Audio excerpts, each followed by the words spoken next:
오늘은 느헤미야 1장 11절 말씀을 통해서 역사를 주관하시는 하나님 세 번째 말씀으로 느헤미야 첫 번째 말씀을 나누고자 합니다. 역사는 사람들에 의해서 쓰여져 가는 것 같지만 그 역사를 주관하시는 분은 하나님이십니다. 하나님은 나라의 흥망성쇠뿐만 아니라 개인의 역사까지도, 삶의 흔적까지도 주관하시고 섭리하신다는 겁니다. 그래서 역사를 주관하시는 하나님께서요, 바벨론 제국이 아시리아 제국을 무너뜨리고 새로운 강자로 떠오르게 됩니다. 그 바벨론 제국이 세워졌을 때 영원할 것처럼 보였습니다. 그러나 바벨론 제국도 메대와 바사의 동맹군에 의해서 무너지게 됩니다. 이 메대와 바사 두 나라가 동맹을 해서 그 커다란 제국을 무너뜨리게 되죠. 그리고 그 두 나라는 나중에 하나로 합쳐져서 페르시아 제국으로 역사에 등장을 하게 됩니다. 첫 번째 왕으로 고레스 왕이 등극을 합니다. 근데 이 고레스 왕은 해방자라는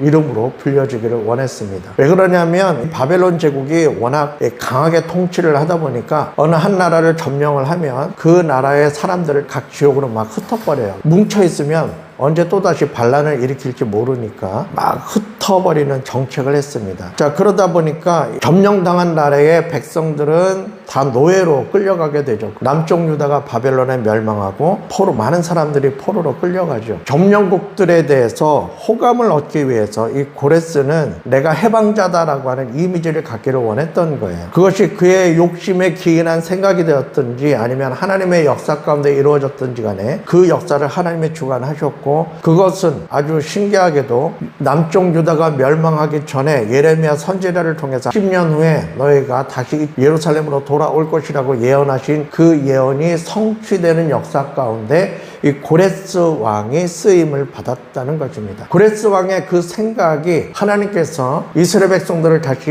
예루살렘으로 돌이키겠다고 하는 그 예언의 성취와 맞물려 있다는 거죠. 그 얘기는 뭐냐면 하나님께서는 사람을 통해서 역사를 주관하고 계신다는 내용입니다. 예레미야의 예언대로 고레스 왕 때에 각국으로 흩어져 있던 이스라엘 백성들이 이제 예루살렘으로 돌아옵니다. 그것을 우리는 포로 귀환이라고 이야기하죠. 이때 에스라가 고레스 왕 때에 예루살렘으로 돌아가면서 고레스 왕이 뭐라고 얘기했냐면 너희들이 믿는 신의 성전을 세워라. 유대민족은 하나님을 섬겼으니까 성전을 세워라 하면서 바벨론의 느부갓네살 왕이 다 탈취해왔던 금그릇들을 다 조사해가지고 돌려보내줍니다. 에스라 1장에 보면은 바사왕 고레스 원년에 여호와께서 예레미야의 입을 통하여 하신 말씀을 이루게 하시려고 바사왕 고레스의 마음을 감동시키심에 그가 온 나라에 공포도 하고 조소도 내려 이르되 라고 하면서 그 내용이 쓰여져 있어요. 에스라는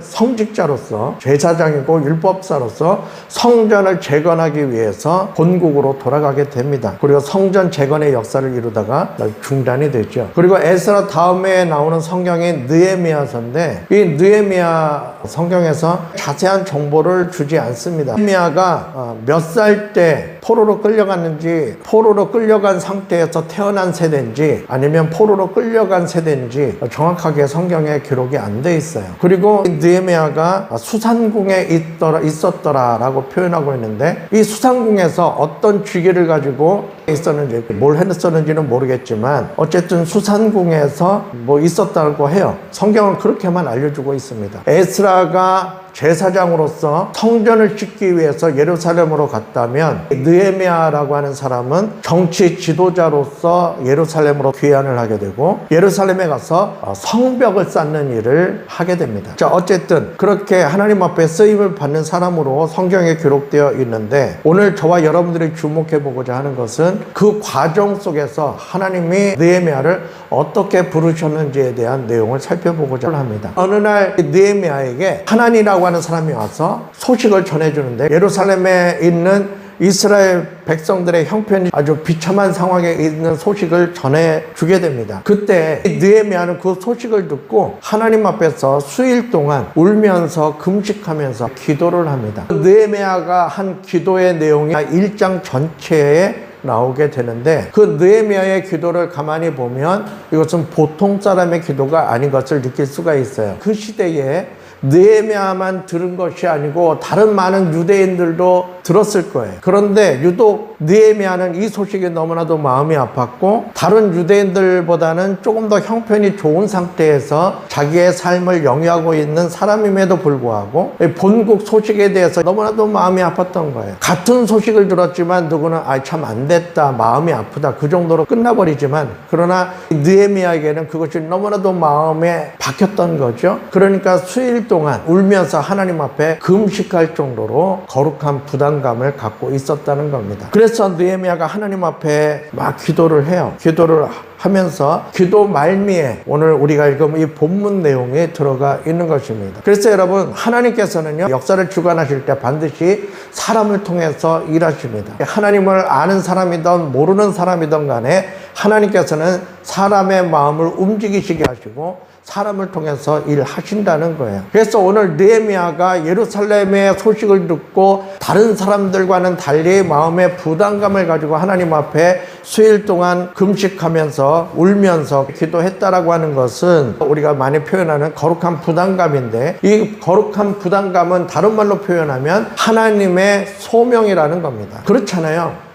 똑같이 소식을 들었는데 누구는 그냥 대수롭지 않게 흘려버리는 사건인데, 어떤 사람에게는 그것이 굉장히 마음에 깊이 간직되어지는, 그리고 굉장히 부담감을 갖게 되는 소식으로 들리는 거죠. 이건 뭐냐면 부르심의 소명입니다. 그리고 그 부르심의 소명은 곧 그 사람에게 주어지는 사명이 되기도 합니다. 그러면 이것이 내가 그냥 마음이 아픈 정도로 끝나는 것이냐, 아니면 하나님의 부르심에 대한 소명이나라고 하는 것을 가늠해 볼 수 있는 하나의 기준이 있는데, 소명이 아니면 그냥 생각으로 끝납니다. 그러나 소명이라고 했을 때는 그것이 마음에서 지워지지 않고 그것을 위해서 진심으로 간절하게 기도를 하게 되어 있다라고 하는 거죠. 기도하는 것부터가 달라요. 뭐 한순간 지나가는 말로 기도할 수는 있겠으나 소명으로 주어진 부분이라고 한다면 좀 더 깊이 있는 기도를 하도록 하신다는 겁니다. 우리가 이런저런 비전을 가지고 이런저런 꿈을 가지고 나름대로 계획을 가지고 믿음의 설계를 하기는 하지만 내가 하고 싶은 것이 있고 하나님이 부르시는 부르심의 소명이 있는 것이죠. 물론 가장 바람직한 것은 하나님이 부르시는 소명과 내가 원하는 것이 일치하는 것이 가장 바람직한 것인데, 뭐 그러지 않을 경우도 있습니다. 우리의 욕심이 더 앞서다 보면 내가 하고 싶은 것을 소명으로 착각할 때도 있죠. 그래서 하나님의 부르심이 없이도 자기가 하고 싶은 것을 할 수도 있습니다. 그러나 부르심의 소명이라고 하는 것은 느헤미야에게 주어지는 사건처럼 그것이 마음에 박히고 그것을 놓고 하나님 앞에 기도하게 되어 있다는 겁니다. 하나님은 먼저 소명을 주시고 그리고 그 소명을 위해서 기도하게 하신다. 그것이 어떤 분야, 어떤 사역이 됐든지 간에 하나님께서는 반드시 하나님이 역사하실 때 사람을 선택하셔서 역사를 이루어 가신다고 하는 것이죠. 지금 이 시점에서 하나님께서 부르시는 그 부르심의 소명이 어느 한 부분에 있는지 하나님 앞에 기도하면서 나를 부르시는 부르심의 소명을 깨닫고 찾는 것이 중요하겠다라고 하는 거죠. 그래서 하나님의 역사는 내가 하고 싶어서 내가 이루고 싶은 일을 이루는 것이 아니라요, 하나님의 계획에 내가 동참하는 겁니다. 그렇게 동참할 때에 그것이 소명이 되고 사명이 될 수 있는 것이고, 그렇게 부르심 가운데는 그 다음에 진행되어지는 일들이 하나님의 개입과 하나님의 도우심의 사건으로 이어지게 됩니다. 오늘 본문에 주여 구하오니 귀를 기울이사 종의 기도와 주의 이름을 경외하기를 기뻐하는 종들의 기도를 들으시고, 그리고 오늘 종이 형통하여 이 사람들 앞에서 은혜를 입게 하옵소서. 여러분이 느헤미야의 이 표현을 주목해 볼 필요가 있습니다. 느헤미야는 지금 어쨌든 왕궁에서 생활을 하지만 그가 자유로운 몸이 아닌 것은 확실합니다. 그가 마음대로 예루살렘에 가고 싶다고 해서 갈 수 있는 몸이 아니에요. 그런데 어쨌든 예루살렘의 형편의 이야기를 들으니까 내 마음이 너무너무 찢어지고 아프고, 그래서 기도하게 되고, 하나님, 내가 이 사람들 앞에서 은혜를 입게 하옵소서.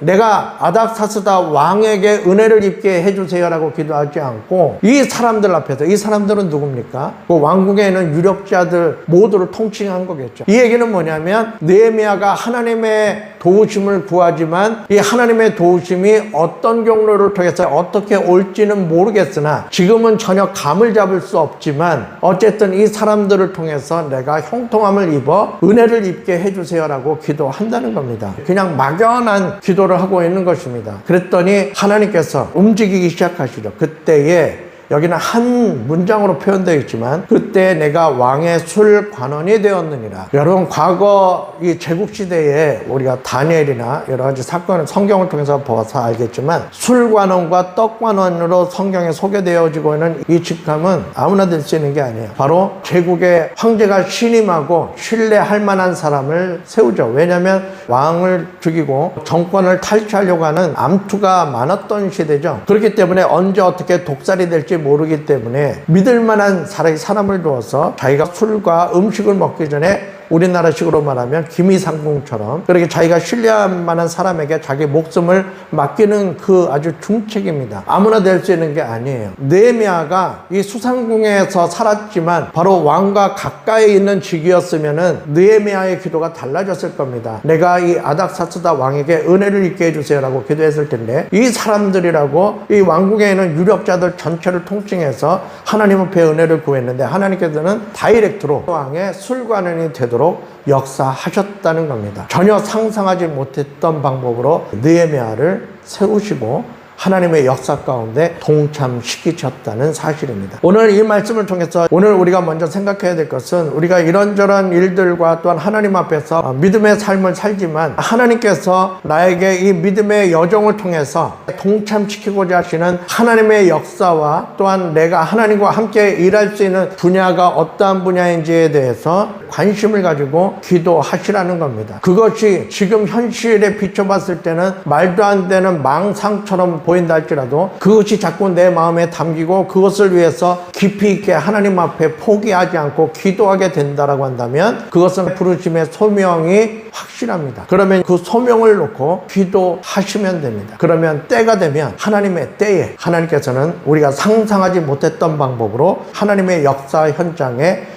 투입시키실 것이라고 하는 거죠. 그것을 위해서 우리가 준비해야 되고 또한 하나님 앞에 소명자로서 서야 됩니다. 우리 샬롬교회는 물론이거니와 여러분 각자 개인적으로도 하나님의 역사에 여러분이 섬기고 있는 그 일터가 직장이 그렇게 쓰임받는 하나님의 때가 있을 줄로 믿습니다. 그것을 위해서 준비하는 저와 여러분들이 되기를 주의 이름으로 축원합니다.